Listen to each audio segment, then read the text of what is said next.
You're listening to Docs Outside the Box, episode 52. Welcome to Docs Outside the Box podcast. This is your official show, looking inside the minds of cutting-edge and innovative doctors. Think you'll find these stories in any medical textbook? Sorry. You're getting real life insight from men and women pushing the envelope beyond medicine. Ordinary doctors doing extraordinary things. Let's start now with your host, Dr. Nee Darko.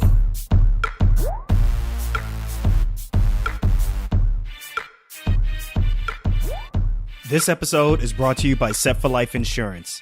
Protect yourself against life setbacks with Set for Life Insurance. Set for Life Insurance gets you disability and life insurance at a reduced cost with their exclusive discounts. Now that's why I use them. Visit www.setforlifeinsurance.com and tell them Dr. Darko sent you. What's good, everyone? This is Dr. Nee Darko, your host, here for another episode of Docs Outside the Box. Really appreciate you all coming back. This is going to be a good one. Before we get to our next guest, I want to just quickly talk about two housekeeping items. One being the Docs Outside the Box Physician Podcast Directory. Very easy to navigate, very easy to discover new podcasts that are out there. These are podcasts that are hosted by physicians.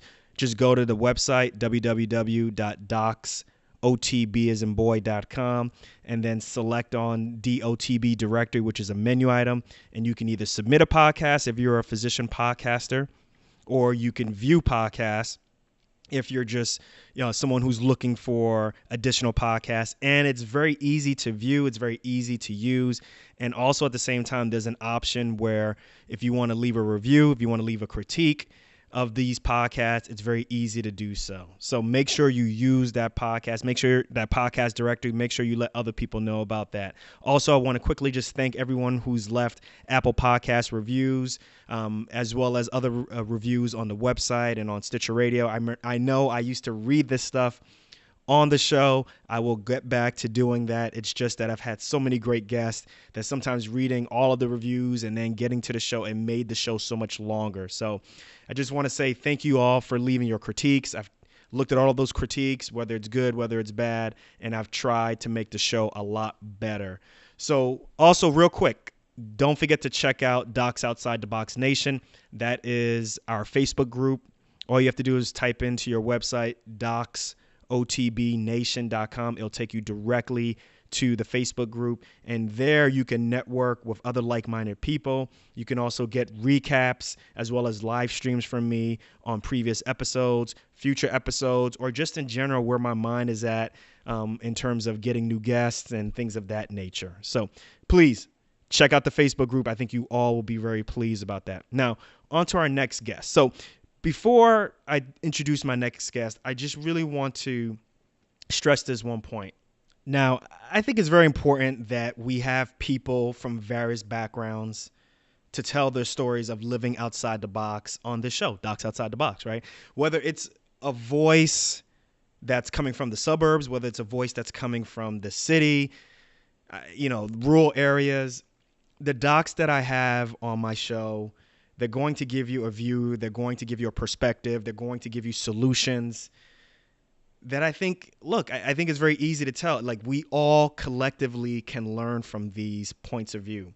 So there's a lot of thought that goes into the process of figuring out who is going to be a good fit for the show.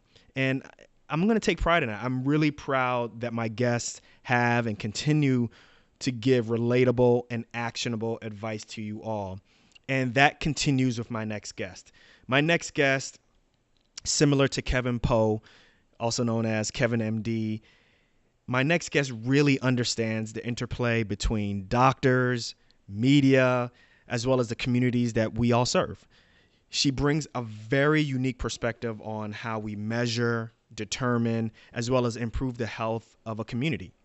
And what makes her very unique is that she's a physician who works for the government, has stopped practicing clinical medicine, but someone who also understands social justice. My next guest is Dr. Aletha Maybank, and she works at one of the largest and oldest public health agencies in the world. That's right. She works as the Deputy Commissioner at the New York Department of Health and Mental Hygiene, and is also now the director of the Center of Health Equity. So this is all really powerful, meaningful stuff. And look, I'm not going to mumble this. I'm not going to mess this up by stumbling it. So I'm just going to read you exactly what the mission of the Center of Health Equity is. It is, in quotes, "We will strengthen and amplify the health department's work to eliminate health inequities which are rooted in historical and contemporary injustices and discrimination, including racism," end quotes. Now, that is some serious work. That is a serious cause. I am definitely all for that. So really quickly, Dr. Maybank, she is formally trained as a pediatrician. She also has some additional residency training in preventive medicine, as well as she has her MPH from Columbia University. Now, look, it all didn't start out all sweet and smelling like roses for her. She's going to share with us, how working as a hospitalist, she just didn't enjoy the way how medicine was practiced in that realm on a day in and day out basis. And she's going to talk about how that led her, in essence, on a mission to kind of just trailblaze her own path to career fulfillment, right? Not only is she fulfilled in her career, she's also happy. And this ultimately has led her to be a huge force for change in the health of communities in New York City. So from a media perspective, she's everywhere. I mean, she's been featured in MSNBC. She's been featured on Essence Magazine, Huffington Post, Fox, BET, all over the radio. I mean, she's got so many accolades, I can't even name them. So as always, I always want to tell people these are the things that I want you to pick up in this interview, because you're going to learn a lot about Dr. Maybank. You're going to learn a lot about how she thinks. You're going to learn about just trailblazing your own path. But here's some things. I want you to pick up on the differences that she talks about between clinical medicine and public health. She's very impressive. I'm really impressed by her, but I became more impressed by her when she shared a very relatable moment of imposter syndrome. You're also going to hear from her what the difference between leadership and management is, and how being intentional about what she doesn't want, how that led her on the road to success. And with all of my guests, you're going to learn how she answers hashtag I'm not just a doc. So look, without further ado, I present Dr. Aletha Maybank. Dr. Aletha Maybank, welcome to Docs Outside the Box. Thank you. Thanks for having me. Dr. Maybank, before we get all into the nitty-gritty with what you're doing right now with the Department of Health and Mental Hygiene in New York City, let's take a step back. Can you tell us a little bit about where you're from, even where you're born and raised, and then what med school you went to, residency, and so forth? Sure. So I actually grew up in Harrisburg, Pennsylvania, which is the capital, in the suburbs. My family's really originally from Antigua in the Caribbean, so I have a strong connection and roots to the Caribbean as well. I ended up, after leaving Harrisburg, I went to Johns Hopkins for undergrad and majored in natural sciences, public health, and then went on to med school at Temple, came back to Pennsylvania, so I went to Philly. And then after med school, I wanted to really come closer to New York City. I love New York City, and I just wanted to come out this way for sure. So I did. Who doesn't like New York City? Well, a lot of people don't, believe it or not. But I came, my first year actually of pediatric residency was at that time called UNDMJ. It was in Newark Medical School. I think it's called Rutgers now. Did my first year of residency for peds there, and then I transferred over to Albert Einstein Snyder's Children's Hospital out in Long Island. It's not called that anymore. As you know, healthcare continuously transforms, so nothing is really called what it was about 18 to 15 years ago.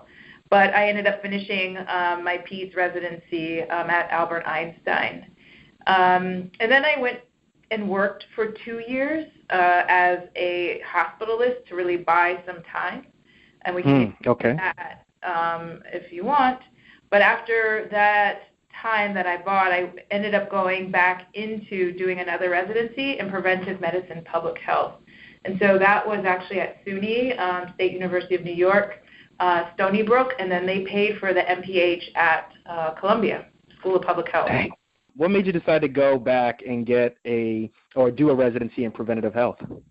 Well, so when I finished peds, it was clear to me I really didn't want to practice medicine day in and day out, at least not in a doctor's office. I felt a doctor's office for me would be a little bit too stifling, for one. Number two, the way that culture of medicine was at that time was very ethnocentric and really didn't have much diversity, and the conversations were oftentimes singular when it talked about culture.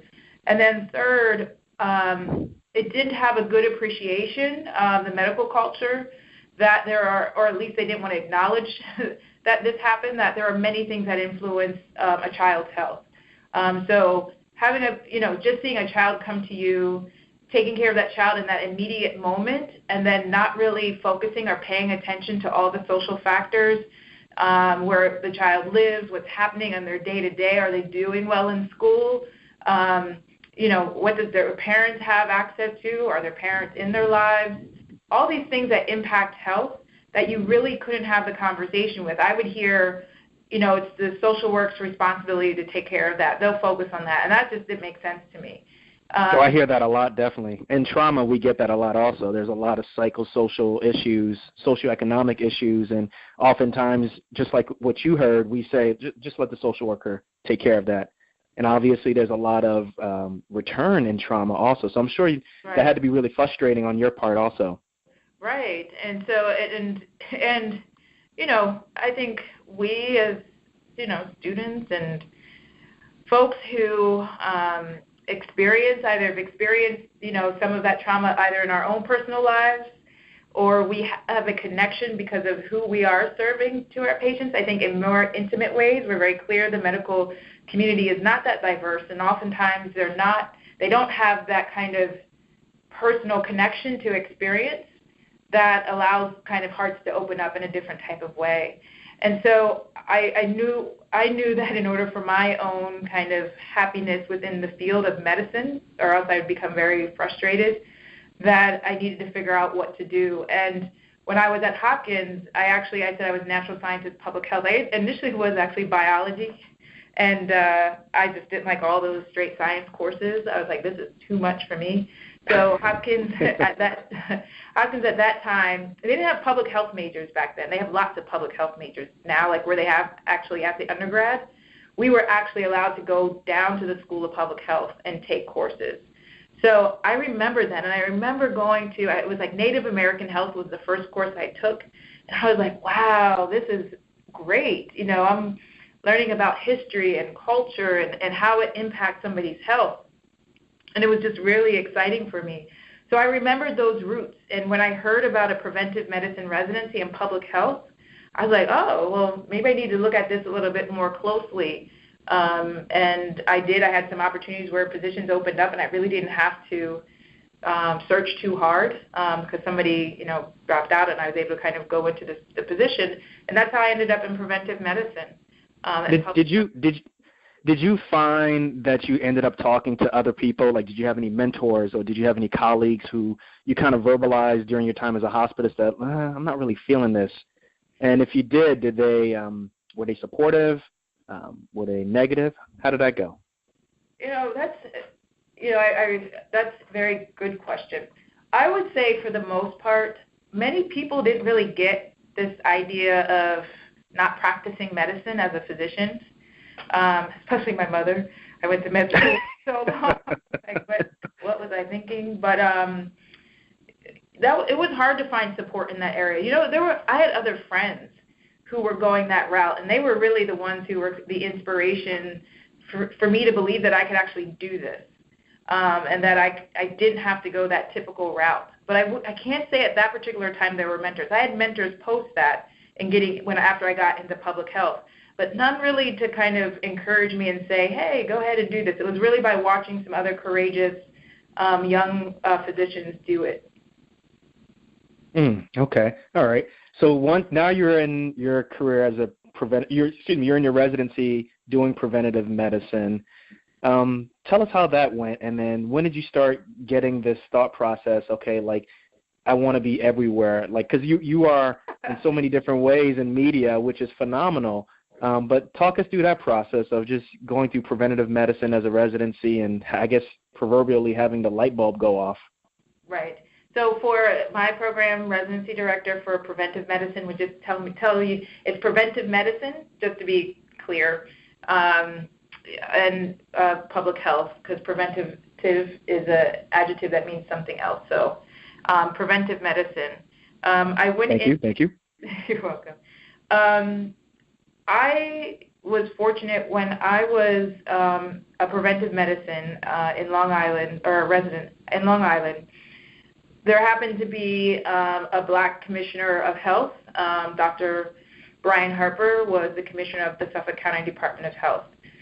I was working on a practicum project, so as part of the preventive medicine residency, you have to do this large project where you take larger data sets, or you collect data, you analyze the data, and then you present the data, because part of public health clearly is understanding epidemiology and biostats, and you have to demonstrate that you actually have learned something, but can also apply it in a very large way. It's not about the patient, but it's about the institution or the population you're working with.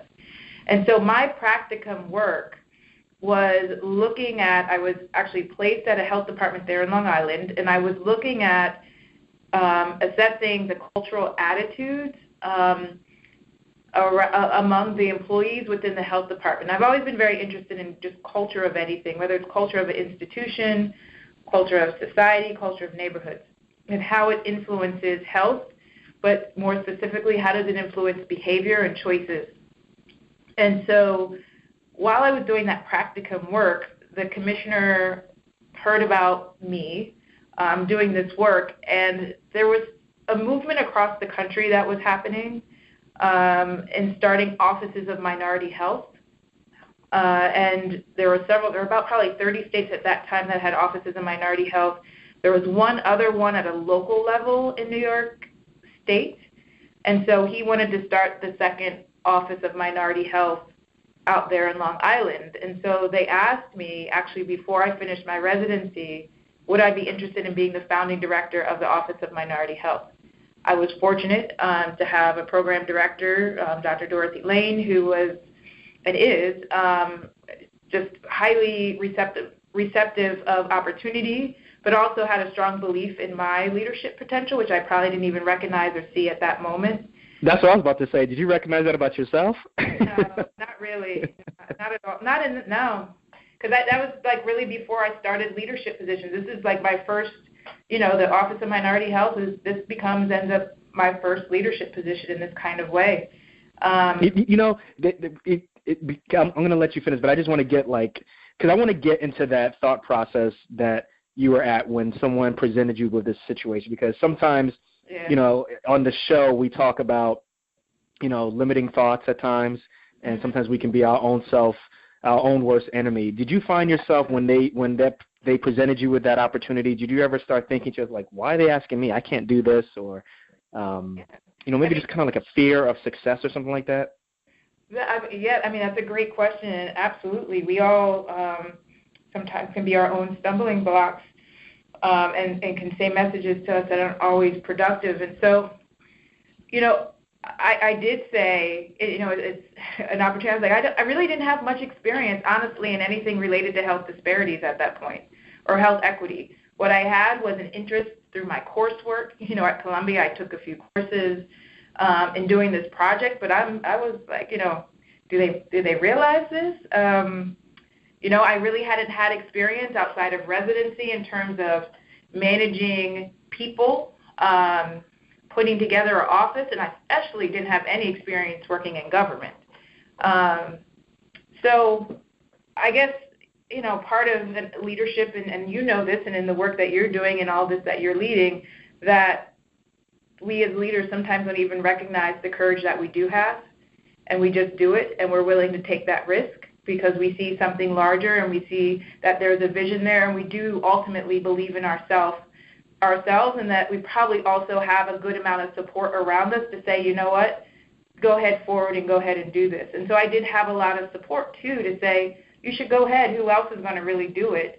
There weren't that many people, especially physicians. It's a really unique physician that is going to go into government, that's going to stop practicing medicine, that understands social justice or has a connection to social justice, more so now, I would say, but not at the time that I was coming through residency and med school for sure.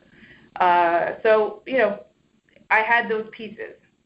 So, I talk about Malcolm Gladwell, and he has this book, The Outliers, and he talks about how success, isn't just about motivation and passion, but it's like this culmination of having all of these opportunities that you don't even see that come together that create and propel and move us forward. So that's, to me, what happened at that particular moment. Okay. So let's fast forward a little bit. I'm assuming you took that position, probably killed it, did a great job. Well, it's one of my – thank you. I appreciate that. It's what I consider one of my greatest professional success. Because I was there for 3 years. It was hard because I was commuting back and forth from Brooklyn. But I did that for 3 years, and the office still stands. I think they celebrated, I want to say their 12th or 13th annual Health Disparities Conference this past year. So, and that's what I started when I was there. So it's cool to know, even though it's probably not the size, or it was maybe at that point in time, but it's still there.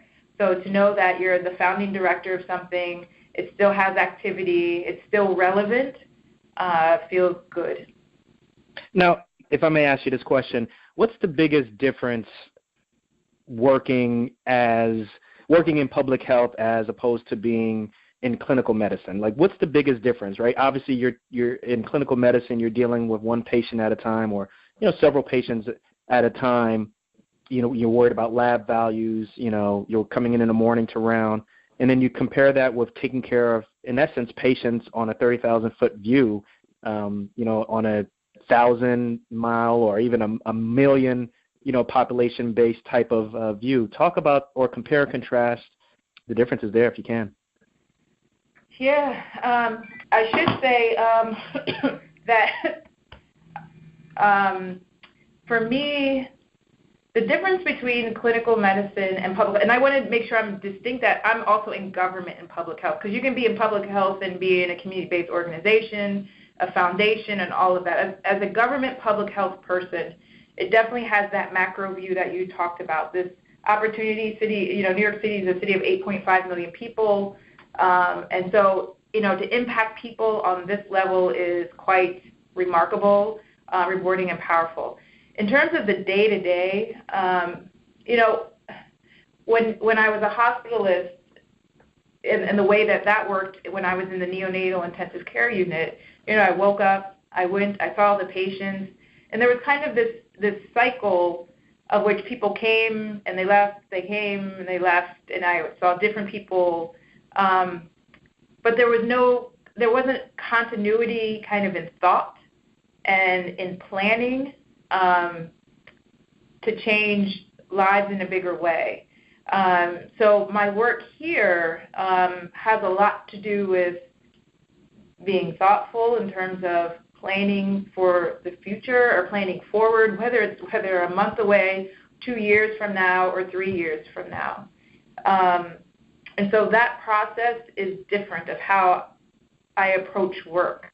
In terms of the literal, being in government and public health here in New York City, I specifically oversee different offices across the city, so I actually have to go physically to different places. I have to meet with people in our what we call neighborhood health action center neighborhoods, but I have a lot of meetings where I meet with leaders of organizations, so I have to do a lot of relationship building, a lot of relationship development, so that we can figure out how best to work with partners in order to create solutions for the problems that exist as it relates to health.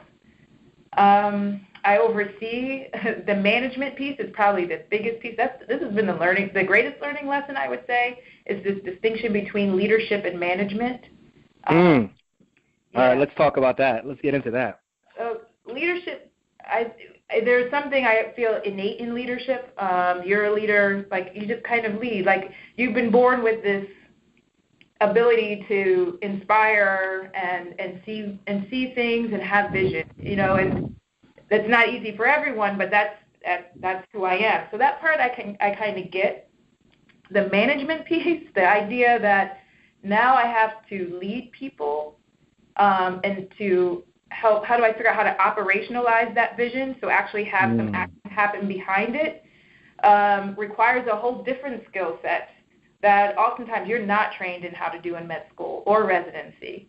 And so, that was a huge learning curve because I went from Office of Minority Health in Suffolk County with like a team of 4, and now I have, a team of 220 people. So, yeah. So, I have to learn a lot about myself, truthfully, and how I show up in this space as a manager, because if you don't understand yourself well as a manager, you will kind of do those opportunities, those areas where you have opportunity improvement, or what we call weaknesses, will shine when you're a manager. And so you have to really understand how to interact with people, how to have some consistency with people, but also some flexibility to understand that your team and the people within your team are different, and that different people require different responses and different ways of working with them, and different types of accountability. So there's a whole another body of work under management that's been also really good, but definitely much more challenging. Do you think that leadership can be taught, it could be acquired, or you think it's just something you're born with?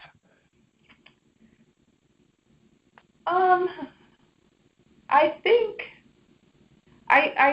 there are aspects of leadership that definitely can be taught, but I feel the root of somebody wanting to be a leader or moving into that space, there's something innate in that person that allows them to know that they can do it, or if somebody's telling them they can do it, they eventually believe it. Because you could work with somebody and say, you're a leader, you can do this, but if they don't get to that point of believing that, then they'll never be that. So I think there has to be something that turns on in someone and whatever that push is, that says, you know what, I can do this, and I will move forward. And you may need support in order to do that. Not everybody has that.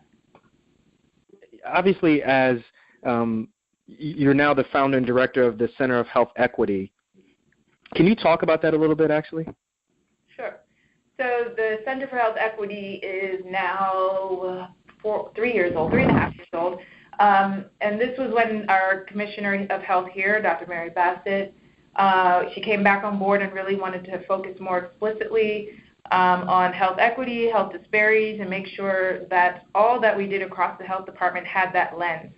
But more specifically to like racial justice, racial inequity, and understanding that, a lot of people talk about the social determinants of health. We just become very jargony in a way. People say it, and I'm not sure they fully understand what they mean by it. But it's not only focusing on where people live, it's not only focusing on the education, income, jobs, but also what are the structures that created inequities in those particular areas. So that means we have to understand, well, how did this country evolve in the first place? And one of our greatest and most powerful systems that have produced inequities in this country is racism. There are other isms and there are other forms of oppression, but if you look at the policies, you look at the role that government has played in policies as it relates to racism, that's where we're really shifting our focus, and the evidence really supports it more and more in science. And so we're really working to elevate that racism as a fundamental cause of why health inequities exist. And so the center is working to look at our own practices internally. So if we can say health equity, we should pursue health equity. Neighborhoods have these different health outcomes based on race or based on where they live or income. But then, and then as an institution, as a health department, we should be doing something about it. But the reality is because we're part of this culture and this system in the United States society, we, the people, as within our health department, also have been subject to kind of the thinking and the teaching of what we understand about race and racism in this country, and there isn't much understanding around it. And so we need to kind of tackle our own understanding internally and challenge ourselves on how we do our work. How do we collect data? How do we create policies? How do we create programs? And have a more critical lens tied to dismantling the racist structures and practices that we have put forward. Wow, this is some really powerful work that you all are doing down there. So in terms of hoops or any hurdles that you faced getting to this point, are there any that you'd like to share on this show? You know, in terms of hoops and hurdles, I feel like I've been very blessed in the opportunities that have presented themselves to me. As I expressed, I've had great support systems, and I've had these doors open up. The one thing I will say is that I've been pretty intentional around knowing what it is that I don't want. I don't always know what it is that I want in terms of, or knowing where my career is going to go, in the next 5 years or 2 years or 3 years. But I've always been clear that I don't want to go a particular direction, and I have some vision on what it is that I'd like to be doing on a day-to-day. And I feel because I've been intentional around that, and I guess I've had a certain amount of courage around that I've been able to kind of go a path that is rewarding and happy for me. Love it. That's a good answer. Thank you. Well, because, most people, they realize what they don't want to do and they never take action on it.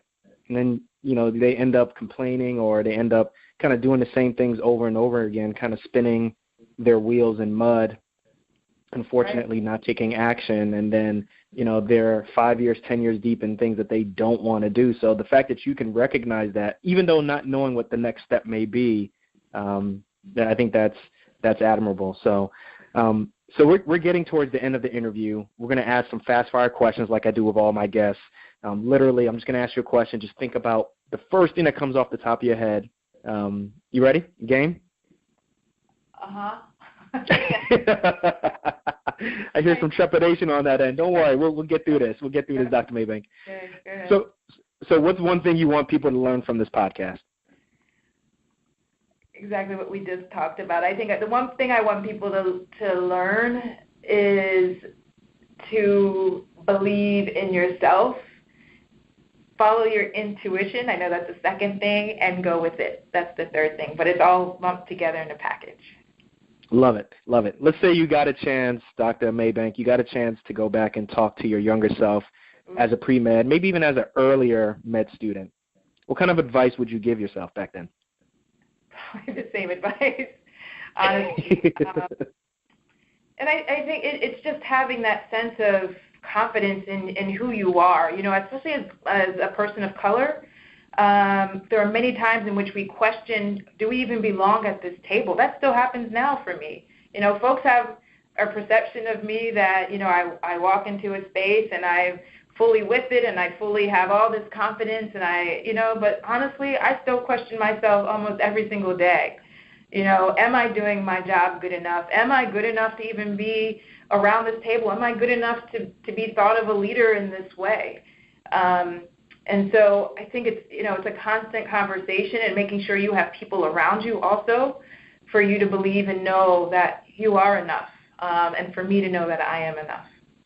So a little bit of imposter syndrome, huh? Oh, absolutely. Oh, wow. Okay. I think there's, I think we all have a sense of, many of us have a sense of, not all, but many of us probably have a sense of that. Whether people admit it or not is a whole nother conversation. But, in this society, it's, when you've been in a society that has looked at you and has devalued who you are, and you see those and hear those messages over and over again, and I know I did in my childhood of being the only black kid in a white neighborhood, it's embedded in you and it sticks with you, and it takes a while, to kind of overcome that, and I'm not sure we all fully overcome that. That's real talk. What's one life hack or even technology that you use to make your life easier? And the reason I ask that is because you have so much on your plate from what you do on a job level and obviously what you do outside. How are you able to keep all track of all this stuff? Give us something that you do to kind of make your life easier. That's a good question. I'm fortunate to have support around me and have teams that, definitely keep my schedule and keep me on track. But I would have to say, my phone, I love very much, and my notes section of my phone is very useful. I make sure I write myself notes quite often because things will come and go pretty quickly, and I will forget. So I make sure I kind of write them down in my notes section of my phone. Excellent. A lot of people have been saying that recently, using their cell phone or, like you said, the note section. So I know I rely heavily on, I use to-do lists that are on my phone, so can't operate without it. So what's one thing that you're proud of that nobody else knows about? That nobody else knows about? That nobody else knows about. Mm-hmm. I don't know about that. How about this? How about a very few people know about? I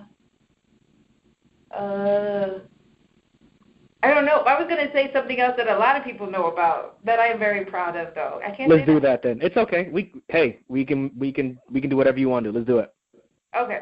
Well, the one thing that I'm very proud of is that I just did this Dancing for the Stars competition, and so I grew up dancing, and I'd really fallen off. Wait, like the TV show Dancing for the Stars? Well, I didn't do. It's not on TV, but New York City has a local organization called Stars of New York. And so they pick like local, quote, stars, which I guess I considered that. But it was, I had to dance the hustle. And so. Is this the hustle? What? Oh, I know. I didn't even know what the hustle was. Dr. Maybank. Are you serious? Well, the dance, come on. It was started when I was born or before I was born, so no. Do the hustle. Is this on video? Because I want to put this in the show notes. It actually is on video. So, and I challenged myself to do this and to get in front of people and dance at this point in my life is a real sense of accomplishment for me because it's something I love, but I also was afraid to get on stage, so I said, let me focus and do this. So I think, and that's another important message for docs, is that, medicine can really pull us in, right, and pull us into the point where we can get so focused on the field and our work and our day-to-day. But many of us have lots of other skills and opportunities and things we grew up doing that we love. And maybe there are things that we want to do. And I think it's just very important that we keep eye on that as well, and do the things that we still love, because those are the things that will still make us great doctors moving forward. Oh, I love that answer. And that actually leads me to my next point. So, in order to really get and connect with the guests, I literally have to do online stalking of my guests, and you're definitely included in one of them. I had to stalk you to figure out exactly what you're all about, which is a lot of stuff. So, for example, you served on 2 trips to Haiti during the post-earthquake relief effort. You created your own blog called On Call in the City. You had your own biweekly column in Ebony Magazine. You had some writings in Huffington Post. You've been guest speaking everywhere. How are you able to, talk to doctors about, just the ability to make sure that you can kind of do all things in essence? I think, like you just said before, physicians get so taken up by being in the hospital or in essence by their practice that they forget to kind of do the things that they're passionate about. And obviously you're very passionate about public health and talking and writing and speaking. Can you talk a little bit about that? How are you able to do so many different things and do it so well? Thank you. So I understand the reason why, and I think it's important, why do I speak and why do I write? And to me, the role of the physician is not just to see patients. If we look at our legacy, and again, as physicians of color, we were more than just people who saw people and took care of the health for people. Many times our role had to advocate for the patient, but advocate for broader societal changes because we were oppressed as Black folks who wanted to be physicians. And so I feel that as a field of science, we undervalue the power of media. We undervalue the power of our own voice and credibility. And I think there's tremendous opportunity, whether it's, I'm here in New York City, so it's easier, I would say, because there's lots of media entities here. And I work for the New York City Department of Health, which is like, it has not only a national profile, but an international profile. So a lot of attention comes here. So that's opened the doors for a lot of opportunities. However, all of us live in some local place somewhere. And there are media entities, there are local newspapers, there are blogs. And I think it's really important for us to understand the value of us as credible messengers to put messages forward. And that's the intention behind it. And so that's why I do it. And in terms of having all the opportunity, a lot of it's really connected to my job and the job that I do, and the opportunities that are here in New York City. And honestly, once one door opens, many other doors open as well. And if people see that you're a good public speaker, they're going to want you to come in even more. And we definitely got to experience that on this call. So, Dr. Aletha Maybank, can you take a moment just to answer this or complete this sentence? It's, I'm not just a doc, I'm a... I was going to say a dancer. Wait, say that again? I was going to say a dancer. Boom, I like that, actually. You know, you definitely, so look, this entire conversation, you've thrown so many different curveballs at me. You know, that's really phenomenal, because at the last minute, I thought you were going to say something like, you know, advocate for, you know how it goes usually, right? Yeah. But the fact that you say you're not just a doc, you're a dancer, I love that answer, and really definitely shows that you're not just a doc. So this was an amazing window into your life. I think the audience is going to learn a lot from you. We haven't featured anybody who does government as well as public health, so thank you very much for clarifying that. But this is awesome, and thank you so much for being on Docs Outside the Box. Absolutely. Thanks for having me, and congratulations to all you, and thank all that you're doing, but also thank you for elevating the voices of physicians who are often unheard and are often not humanized, that we are people too. So thank you. Oh, you're welcome. Once again, I want to thank Dr. Aletha Maybank for being on the show. I know she has a very busy schedule, so I really, really appreciated her fitting me into her schedule. I learned a lot from her. I hope you all learned a lot from her also. If you want to learn more about Dr. Aletha Maybank, just go to the show notes and go to episode 52. You can learn more about her there. I'm going to catch you guys on the next episode. But before I jet, remember one thing. We only got one life. Let's make it count and live outside the box. Peace.